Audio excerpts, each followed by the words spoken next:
Karena dasarnya ini kan buku ini backgroundnya pandemi kemarin, di pandemi COVID-19. Nah, untuk menjelaskan situasi pandemi COVID-19, ketika saya mendesain buku ini, menulis buku ini kan kurang seru kalau saya cuma bilangnya bahwa ini proses lockdown, yang satu di Bekasi, yang satu di Jakarta. Kayaknya kurang greget gitu ya. Ratingnya tinggi untuk TV. Kalau konten di saat pandemi ini di buku saya jelaskan cukup detail bagaimana survivalnya dunia televisi di masa pandemi, ketika kita lockdown, ketika kita semua serba terbatas, tapi kita tetap harus memproduksi tayangan, tetap syuting. Dan itu semua adalah pelajaran baru juga buat kami. Nggak serta-merta. Bayangin kita nih sekarang syuting begini. Ketika pandemi semua harus pakai masker. Cacing, apalagi kita manusia. Jadi itu memang secara naluri sesuatu hal yang sangat disukai. Jadi saat TV menayangkan itu, medsos menayangkan itu, kalau itu yang hal-hal seksualitas itu positif, ketangkep positif. Kalau negatif, ketangkep negatif. That's why.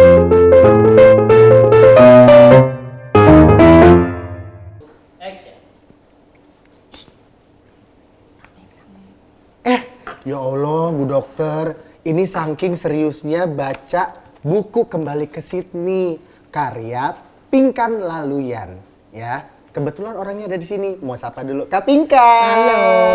Hai. Apa kabar Kak? Sehat? Baik aja, terima kasih. Terima kasih sudah datang. Di kesibukannya menulis buku, menjadi orang kantoran mungkin di dunia pertelevisian, ya kan, sibuk banget beliau, susah mengejar jadwal beliau, akhirnya bisa datang ke Kedai Pinter. Kok bisa berkenan beliau ya? Nah itu dia, makanya. Hidayahnya dari mana hidayahnya? Dari Kanulski. Kemudian Kanulski temen aku, jadi alhamdulillah teman-teman. Itulah Bu Dokter, Bu Dokter, kita tuh jadi orang harus baik. Kalau aku ada masalah sama Kanulski, nggak mungkin Kanulski bisa datengin orang hebat di sini dong. Bener nggak sih? Bener, bismillah. Bener. Alhamdulillah. Matenun. Terima kasih loh Kak Pinkan. Rezeki itu kan banyak. bukan berbentuk duit doang. Relasi, link itu juga. Circle yang positif. Circle yang positif. Rezeki. Dan Dokter Inge Setio Arianto yang selalu setia untuk Kedai Pinter dari Perempuan Sadar Vagina. Sehat Bu Dokter? Alhamdulillah sehat. Oke. Sebelum masuk tema yang itu konten gimmick seksual drama kontroversi selalu mendapat rating tertinggi di sisi gelap televisi, saya mau tanya dulu ke Kak Pinkan tentang Kembali ke Sydney. Ya. Kenapa bukunya harus kembali ke Sydney? Kenapa nggak ke negara-negara yang lain? Karena dasarnya ini kan buku ini backgroundnya pandemi kemarin, Pandemi, di pandemi COVID-19. Oke. Nah, untuk menjelaskan situasi pandemi COVID-19, ketika saya mendesain buku ini, menulis buku ini kan kurang seru kalau saya cuma bilangnya bahwa ini proses lockdown, yang satu di Bekasi, yang satu di Jakarta. Kayaknya kurang greget gitu ya. Betul. Untuk benar-benar merasakan bahwa pandemi kemarin, waktu masa pandemi kita tuh memang nggak bisa kemana-mana. Nggak bisa kemana-mana dan dua negara harus diangkat. Iya, bahkan sampai di beda negara pun memang udah nggak bisa. Di samping itu juga untuk menekankan dan menjelaskan waktu pandemi itu mau rencana apapun yang sudah disiapkan semanis mungkin, serapi mungkin, ketika pandemi datang berhenti. Close semua. Selesai semuanya. Selesai semua. Di situ. Nah, untuk Kak Pinkan sendiri ini belajarkah atau otodidakkah atau hobikah dalam menulis? Kalau saya menulis itu dari kecil. Oh, dari kecil. Sudah dari kecil sudah menulis, jadi sudah biasa. Sudah biasa di dunia. Oh, udah dapet inilah ya. DNA. Bukan karena kan ada tuh sekolah jurusan sastra atau apa gitu, enggak ya, Kak Pinkan ya? Puisi saya pertama kali dimuat di sebuah majalah anak itu waktu saya masih kelas 2 SD. Wow. Jadi itu tahun 82. Dapat duit nggak waktu itu? Kalau itu belum. Oh, belum. Itu belum. Oh, tapi seneng banget. Tapi bangga ya. Tapi bangga puisi kita bisa sampai di sebuah majalah anak. Masih itu bangga banget. Bobo kali. Ananda. Ananda, iya bener. Aduh. Usia saya. Terus kira-kira ini launching kapan? Terus kenapa harus buku ini di launching setelah bertahun-tahun setelah pandemi sudah selesai? Dan kenapa juga covernya seperti ini? Gitu. Kalau launchingnya tidak bikin besar-besaran, hanya antara sahabat, soft launching aja, sahabat dan keluarga aja. Saya lebih suka disebutnya syukuran sebetulnya. Syukuran. Sudah selesai bukunya. Kalau kenapa sekarang? Karena memang baru tahun lalu saya nulis. Oke. Ya, dan itu kenapa juga subtitle dari buku ini saya tulis sebagai memoir humanity untuk di pandemi COVID-19. Untuk belajar lagi, untuk mengenang lagi, jangan lupa loh, kita nih survive dari pandemi. Bisa melewati fase-fase itu ya Kak ya, luar biasa. Iya, itu nggak mudah. Aku 2 kali loh kena COVID waktu itu. 2 kali. Dan jangan kita tinggalkan apa yang pandemi sudah ajarkan kita. Oke. Dan untuk ini bukunya bisa dikasih tahu kalau misalkan kalau film kan ada genrenya, buku ada genrenya juga nggak sih? Kakak, ini genrenya apa? Ini drama lah ya. Drama. Oke. Tapi kita terus terang Kak Ji, kita harus memang ini untuk ngecas, untuk ngecas ilmu pengetahuan kita. Betul. Memang harus lebih agak konsen kalau baca ini. Ini the first book atau buku kedua atau buku ketiga? Buku pertama. Buku pertama. Wow, luar biasa ya. Dan Kak Pinkan ini adalah salah satu orang TV, itulah begitu ya. Sibuk di dunia pertelevisian Indonesia, salah satu orang besar juga. Kak Pinkan, apa ada perubahan jenis konten yang tadi kan saya kan pura-pura baca itu termasuk gimmick ya? Termasuk gimmick bener kan? Ya kan, terus ditepok-tepok. Saya juga gimmick. Udah mulai. Itu termasuk gimmick Bu Dokter. Itu dibutuhkan di dunia layar kaca gitu. Apakah ada nih jenis konten yang ditayangkan stasiun TV selama pandemi waktu kemarin? Kan Kak Pinkan juga kan nulis juga menginget-inget nih di TV waktu itu pas pandemi bikin apa. Terus apakah benar bahwa konten gimmick, seksual, drama, kontroversi selalu mendatangkan ratingnya tinggi untuk TV? Kalau konten di saat pandemi ini di buku saya jelaskan cukup detail bagaimana survivalnya dunia televisi di masa pandemi. Ketika kita lockdown, ketika kita semua serba terbatas, tapi kita tetap harus memproduksi tayangan. Tetap syuting. Dan itu semua adalah pelajaran baru juga buat kami. Nggak serta-merta. Bayangin kita nih sekarang syuting begini. Ketika pandemi semua harus pakai masker. Face shield juga. Awalnya face shield lagi. Itu tidak mudah juga untuk audio. Betul. Itu juga pelajaran. Terus yang paling menarik adalah ketika lockdown, kita nggak boleh masuk studio dan sebagainya. Kita syuting pakai Zoom. Kayak mana itu? Iya. Itu juga baru itu. Itu teknologi baru yang harus kami kuasai dipaksa oleh keadaan untuk bisa menguasai. Jadi narasumber, host, semua ada di situ. Di Zoom, di satu Zoom itu, di satu layar itu. Nah, akhirnya itu kan juga merubah bagaimana kita bertutur di saat pandemi. Yang kami utamakan adalah informasinya untuk bisa cepat sampai dan freshness-nya supaya penonton tetap selalu dapat yang fresh walaupun ini dalam kondisi pandemi, kita nggak bisa bikin acara yang besar-besaran dan sebagainya. Nggak apa-apa. Nggak terlalu banyak gimmick berarti ya? Nggak terlalu banyak gimmick. Nggak terlalu banyak gimmick. Ya kan kalau di studio dengan banyak penonton bayaran kan wah begitu segala macam ya kan. Kalau kemarin kan bener-bener social distancing udah nggak boleh ada penonton. Terus tes ini dulu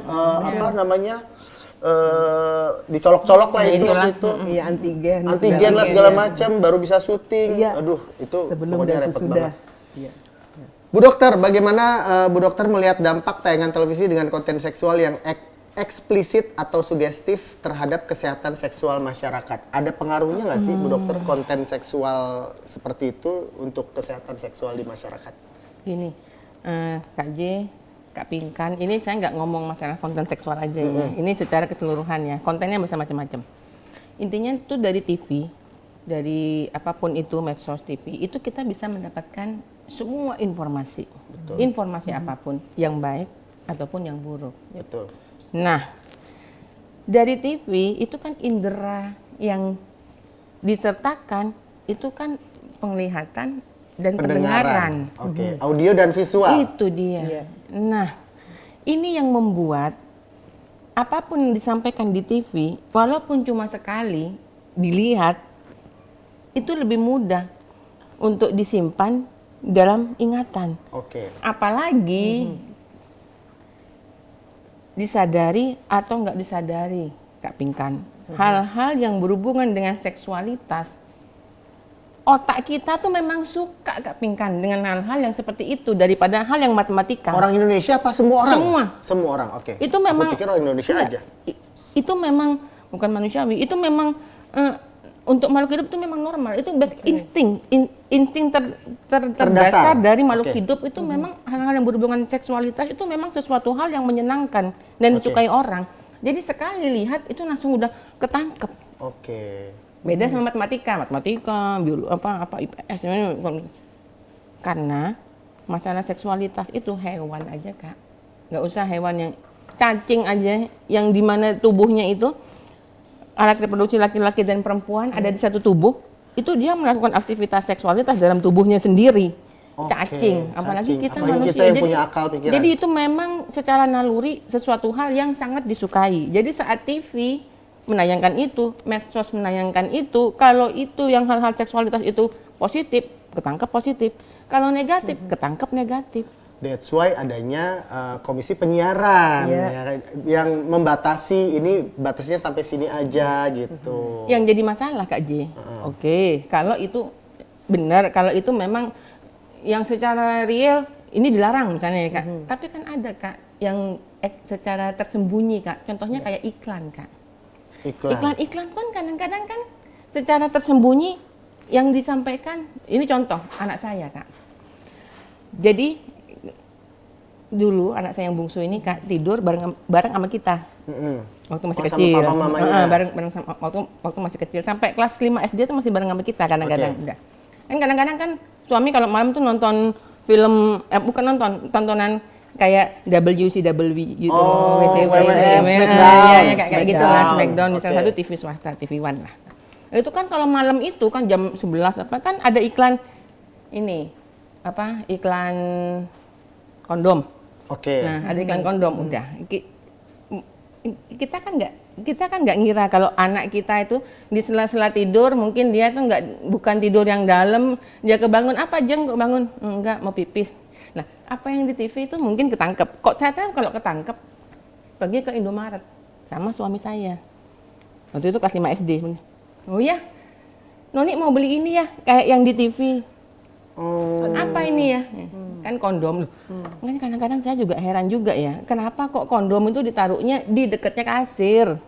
Rokok yang merokok dapat menyebabkan kanker serangan jantung di belakangnya kasir. Tapi kondom ini kok di depan? Katanya Noni.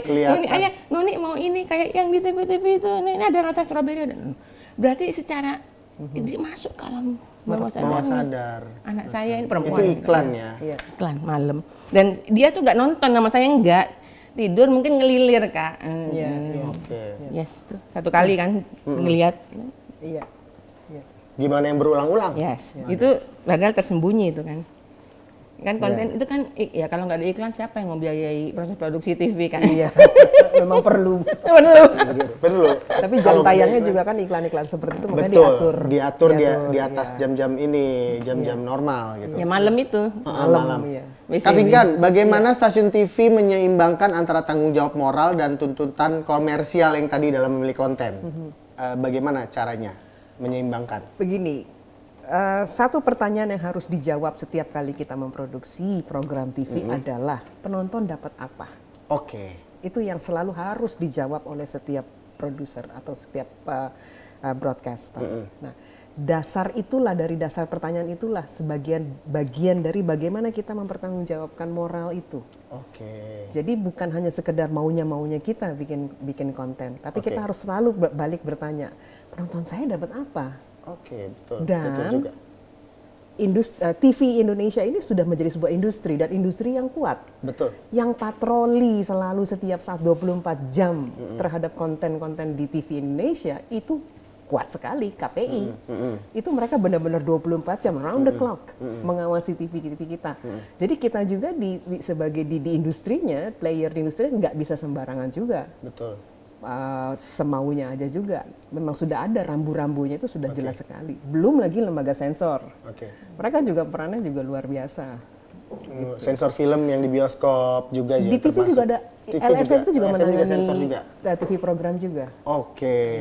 Jadi berarti kira-kira ini konten ini komersil banget tapi kayaknya akan dilarang nih, mendingan nggak usah gitu kayak gitu ya. Kita coba cari balance-nya. Oke. Gimana supaya tetap sampai, kan kalau media itu kan sifatnya harus di tengah ya, tidak boleh memihak, harus selalu bisa berkompromis. Mungkin komersil itu memang yang dibutuhkan penonton, tapi di satu saat bagaimana cara kita mendelivery message-nya ke penonton. Nah disitulah tantangannya, selalu di situ. Luar biasa. Bu Dokter, apa dampak negatif dari tayangan televisi dengan konten seksual eksplisit dan gimmick berlebihan pada kesehatan mental dan seksual remaja maupun masyarakat? Saya ulang, tadi banyak informasi. Saya ini sebetulnya saya mengutip dari yang tadi jawaban dari Kak Pinkan. Banyak memang informasi Kak Pinkan yang bisa diserap dari televisi atau tempat lain juga ya, jangan TV aja ya, tempat sosial lain, media sosial media. Pokoknya intinya yang teknologi. Namun sisi lain banyak juga acara-acara TV yang dampak buruk bagi anak-anak itu juga ada, maksudnya yang tersembunyi katanya tadi. Dan kita tidak bisa dipungkiri 94% saluran masuk pesan-pesan itu memang dari TV. Karena kan tadi kan Kakak bilang memang TV itu udah jadi industri, 94% itu dari TV, itu didengar dan mau nggak mau, suka nggak suka memang itu akhirnya ditiru. Apalagi kalau yang kekerasan, yang kayak WCW itu kan juga kekerasan dan lain-lain. WWF, Smackdown. Nah, jadi ya seperti kata Kak Pinkan, ya kita mau nggak mau, suka nggak suka ya nggak apa-apa itu, tapi memang harus ada balance-nya. Nah, makanya mau nggak mau, suka nggak suka itu harus ada yang menawarkan narasi-narasi tandingan. Kita nggak bisa juga 100% konten itu nggak ada kekerasan, nggak ada seksual, itu memang nggak ada. Kalau 100% nggak bebas dari itu tuh memang susah ya Kak ya, karena kan hiburan tuh kan memang diselipkan, contohnya yang baik dan yang buruk. Misalnya anak yang baik dan anak yang berbudi. Di anak yang nggak baik kan ditirukannya kan anak yang suka bantah orang tuanya, suka mukul temennya, itu kan udah konten kekerasan itu. Ya kan, jadi kan situ kan berarti masih ada. Ya jadi mau nggak mau, suka nggak suka, mungkin dari ya pihak televisi kayak atau apa, bikin acara narasi tandingan, ya itu tetap ada, tapi yang harus kita edukasi, yang harus kita masukkan karakter ke anak-anak itu yang baik sih seperti ini. Jadi walaupun misalnya ada, itu bikin acara khusus sendiri. Kalaupun memang ada film yang kayak gitu ya, dia sudah ngerti nih, dia sudah ngerti, oh ya itu tontonan, saya nggak di situ, saya di sini. Nah, kalaupun itu kekerasan yang ada di situ tuh cuman untuk jadi pembanding, untuk jadi contoh aja. Jadi anak-anak tuh tahu konsep itu. Makanya mau nggak mau, suka nggak suka, memang kan kalau misalnya anak-anak itu diceramain langsung diedukasi gini kan nggak masuk ya Kak ya. Ya kan lewat film, lewat tontonan, edukasi, lewat podcast, lewat apa ya. Memang ya dibutuhkan ya mungkin Kak Pinkan dan tim atau apa ya kreatif. Atau mungkin kreatif diboyong mungkin. Diboyong boleh. Boleh. Ini siapa yang mau dorong ini? Nggak kuat saya. Kak Pinkan, sebagai seorang yang bekerja di stasiun TV, bagaimana menyikapi fenomena konten televisi yang mengeksploitasi seksualitas dan sensasi untuk meraih rating tinggi? Menyikapi si fenomena-fenomena ini. Gini sih, kalau bingung. Termasuk orang yang udah nggak apa-apa, gue suka, kan ada nih acara yang harus ada gimmicknya. Kalau nggak gimmick kayaknya ini acara melempem gitu kan. Termasuk orang yang begitu, atau orang yang idealis, gue nggak mau terlalu banyak konten, gimmick, gue maunya yang begini-gini, inovasi, informasi gini-gini gitu. Gimana, tapi kan? Kalau gimmick itu kan dalam pengertian itu untuk itu tools sebetulnya. Gimmick itu tools buat kita. Jadi itu pasti ada. Nah, saya sih tidak mau menyebut itu eksploitasi seksualitas, karena konteks kami kalau yang bertanggung jawab untuk membuat tontonan itu ya memang kalau mau bicara indah harus menunjukkan indah. Kalau kita mau bilang ini perempuan cantik, kita harus nunjukin perempuan ini kalau dia cantik. Iya, betul. Kalau ini perempuan memang, atau kalau orang ini misalnya memang tidak berkelakuan baik atau tidak punya attitude baik, kita harus nunjukin dia memang seperti itu. Jadi di kita memang harus seperti itu. Lebih ke image karakternya ya udah ditonjolkan gitu. Oke, seperti itu ya, lebih ke situ ya. Oke, jadi kayak ya mau nyebut nama tapi takut gue. Temen juga soalnya. Pengen ngomong, ya si ini kan ya ininya ya karakternya begini, wah suka ribut sama orang, suka berantem sama artis lain. Ya udah, kita ininya begitu, seperti itu mungkin ya gitu. Cuman ketika kita dudukan di media, ketika kita dudukan di TV terutama, kita kembali lagi ambil jalan tengahnya. Oke. Walaupun di luar mereka ribut, wah yang mau suami istri nih mau cerai ribut, biasanya begitu kan. Pok. Kita di media kita coba balanskan kembali. Oke. Supaya penonton selalu dapat perspektif yang baru. Oke. Kemananya? Oh ternyata dia ribut karena begini. Oke. Oh ternyata ini ngomong ini karena begini. Itu ada media. Ada hal positif yang bisa diambil dari sebuah tontonan. Ih, cakep. Nah, yang mengarahkan itu mungkin nanti kita Gede Pinter. Tetap kita lagi. Beliau. Program itu tayang apa enggak ya tergantung beliau. Loh, bentuk tanggung jawab kan? Tanggung jawab orang. Bu Dokter, apakah ada kasus nyata di mana tayangan televisi dengan konten seksual dan sensasional berdampak negatif pada remaja atau masyarakat? Ada ini nggak? Kasus yang pernah Bu Dokter tangani? Kak J, Kak Pinkan, mungkin kaget nih kalau saya sampaikan satu ini ada informasi. Saya nggak nangani, tapi ini bisa dilihat beritanya sudah se-Indonesia. Oke. Bulan November tahun 2023, Kak, di Pekanbaru ada anak TK usia 5 tahun, dia melakukan pelecehan seksual kepada teman sekelasnya. Pelecehan seksual ini melakukan hubungan seksual, Kak. Iya. Oke. Meskipun kita semua tahu ya, Kak ya, bahwa untuk anak-anak umur 5 tahun itu dia melakukan itu tuh konsep yang ada di kepala itu bukan hubungan seksual yang kayak kita tahu sekarang, bukan. Itu fasenya kalau anak umur 5 tahun tuh itu bermain, Kak. Jadi mungkin konsep dia bermain tuh seperti itu, Kak. Dan anak ini mengerjakan hal ini meniru dari tontonan. Nah, ternyata bapaknya itu punya downloadan itu, entah dia dapat dari TV, entah dia dapat dari mana, disimpan di handphonenya. Anaknya nonton aktivitas itu, hubungan seksual, ya tentunya orang dewasa, laki-laki dan perempuan. Nah, tapi kan dia kan nggak tahu, Kak, bahwa itu konsep hubungan seksual. Dia tahunya kan konsep bermain. Dia pikir itu hal yang biasa.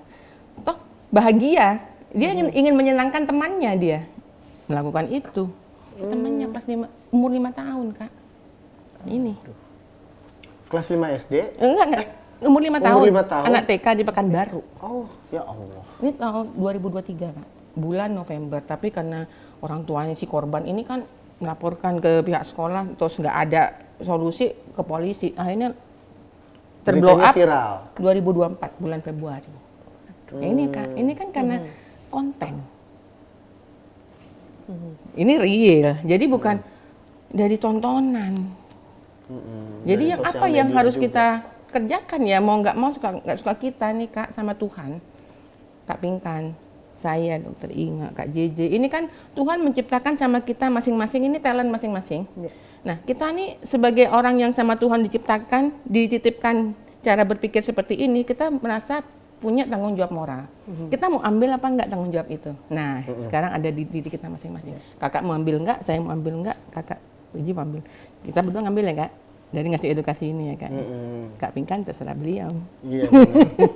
Dan salah si orang tua juga ketika dia mendownload video yang asusila, dipegang juga handphonenya sama anaknya, terlihatlah seperti itu, jadi kerekam. Ya, aturan ya enggak juga, Kak, orang aturan, Kak. tuanya. Ya, aturan kan nggak nonton itu juga. Oh, harusnya jangan nonton, iya benar. Harusnya nggak download ya, Bu Dokter ya. Harusnya nggak download video itu ya. Kak Pinkan pernah nggak sih terlibat dalam pembuatan atau penayangan konten TV yang kontroversi? Terus jika pernah, ada pengalaman enak atau tidak enak gitu? Pernah bikin konten yang kontroversi nggak? Kontroversi Acaranya dalam konteks bagaimana dulu? di TV, misalkan pernah bikin sebuah program acara, tapi ini ternyata kontroversi banget nih, viral apa segala macem, ratingnya keren banget. Tapi kontroversi kan? Tapi kontroversi. Kayak ya pernah lah ada salah satu stasiun TV kayak aku pernah nonton kayak Rumah Uya.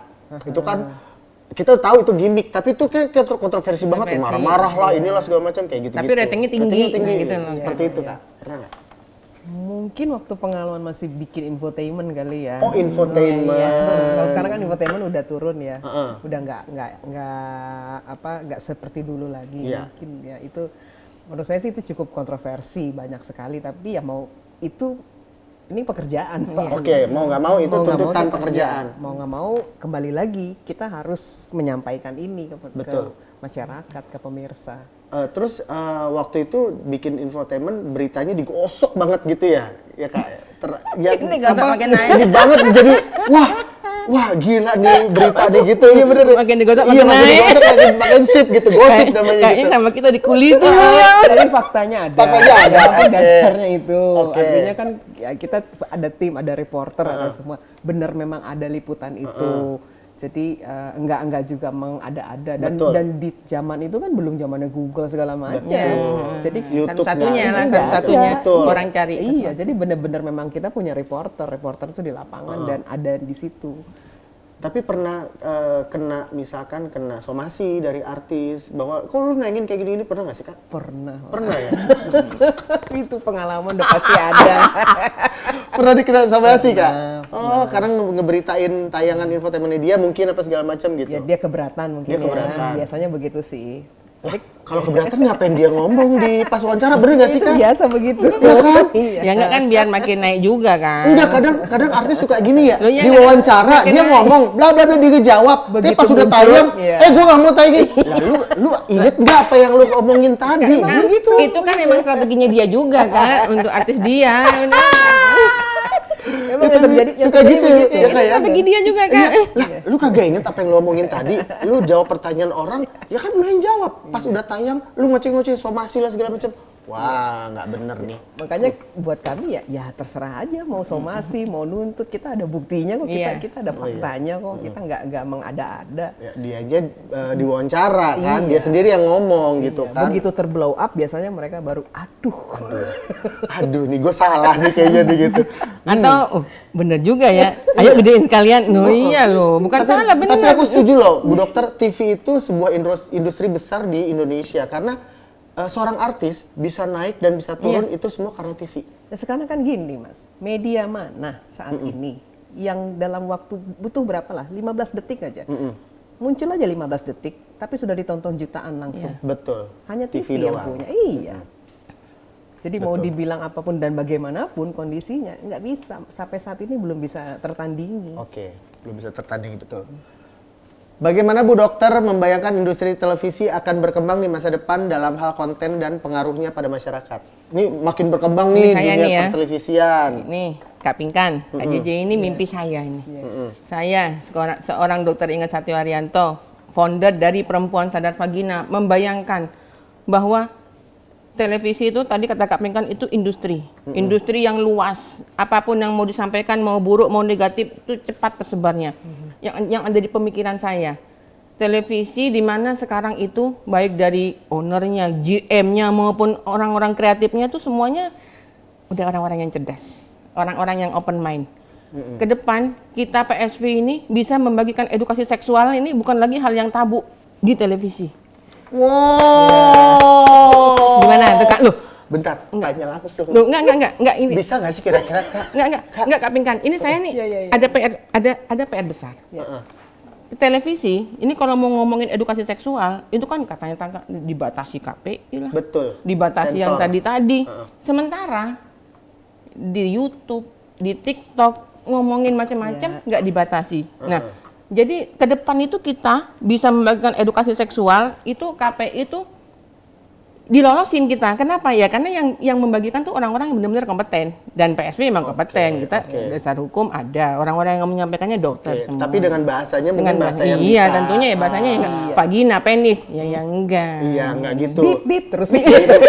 atau vagina Typing terus dong syutingnya. Enggak. Yang edit kesel. Banyak banget ini gue. Kak, jadi yang ada di kepala saya tuh Kak, saya tuh mempunyai pemikiran bahwa makin ke depan kan orang punya pemikiran, makin ke depan makin rusak enggak.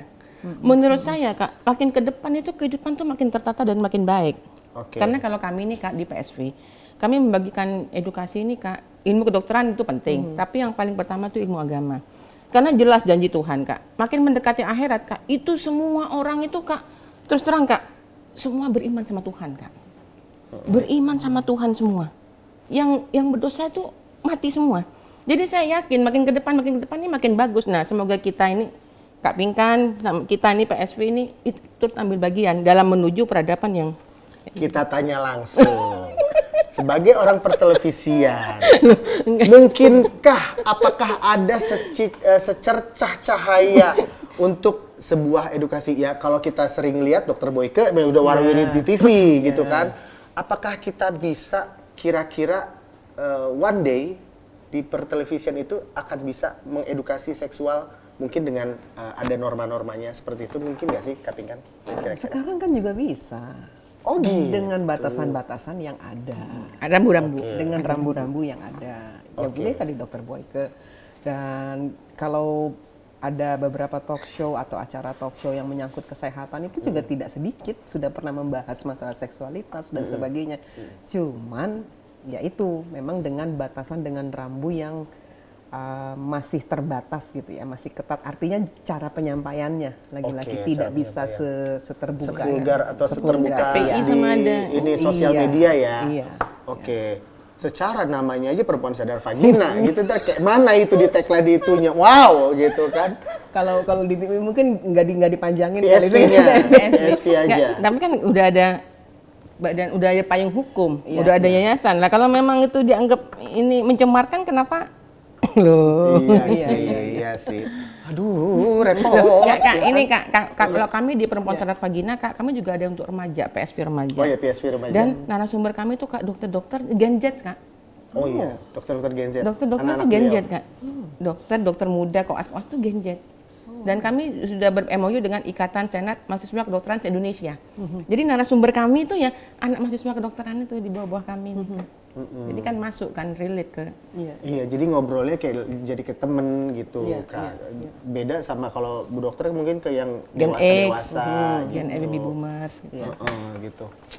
Sebagai seorang penulis novel, Kak Pinkan memiliki kekuatan untuk menulis perubahan tentang industri. Kalau punya nih kekuatan untuk menulis perubahan tentang industri televisi, apa yang mau Kak Pinkan tulis untuk diubah di televisi? Kira-kira nih sebagai penulis. Yang menarik sekarang saat ini adalah fenomena beralihnya dari analog ke digital. Oke. Itu TV mungkin, analog ke digital. Dari sistem penyiaran analog ke sistem digital, karena itu yang merubah keseluruhan tatanan konten, tatanan produksi, tatanan teknik atau teknologi dari industri TV. Kalau ada yang ingin saya tulis mungkin satu saat tentang itu.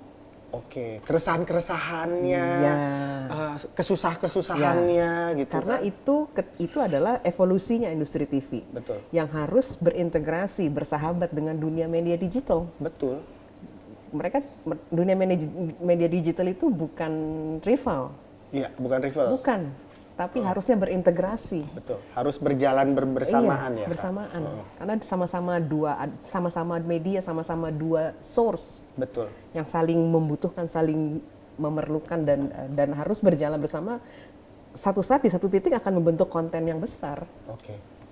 Karena ketika mereka saling bersaing, yang satu akan ketinggalan ya, Kak? Nggak bisa. Ya kan? Iya. Karena semua eranya semua digital semua kan? Iya. Kalau TV tidak mau mengikuti ya sudah akan tertinggal gitu kan?